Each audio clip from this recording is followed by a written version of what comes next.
Ni Jumatano tulivu kabisa. Leo siku ya maalum kabisa ya dabi ya Kariakoo, dabi ya wekundu wa Msimbazi na wanajangwani.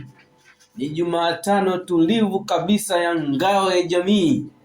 Karibu ndani ya DSJ Sports, ndani ya 104.7 DSJ FM.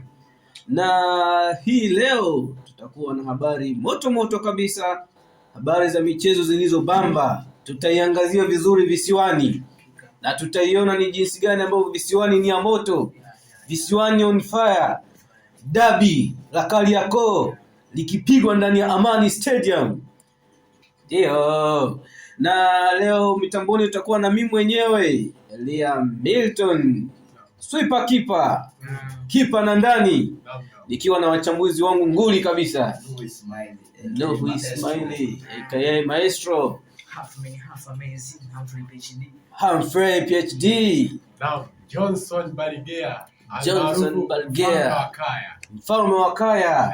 Sisi wote tukionyesha ufalme wetu na tukiangalia vizuri kabisa dabi ya Kariakoo, bali kubwa kabisa mjini hiyo. Lakini usisahau kwamba Coast Union walikuwa na jambo lao jana.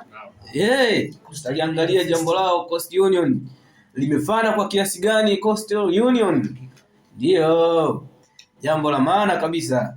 Na msisahau kimataifa, leo tutaangalia kocha mpya kabisa wa Newcastle United akitangazwa rasmi. Ndio tutaona, je, ataweza kurudisha ufalme wa Newcastle au mambo yatakuwa kama yale.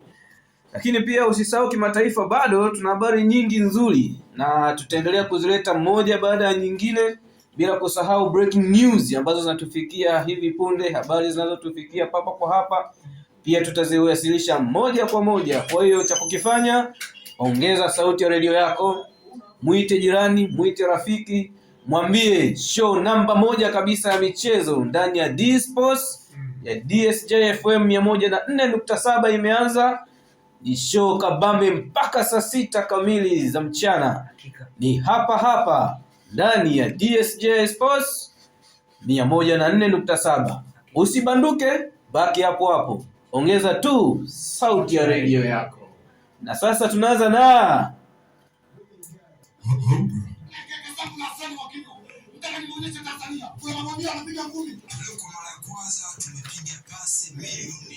usitumie simu hiyo kuipiga kila siku ya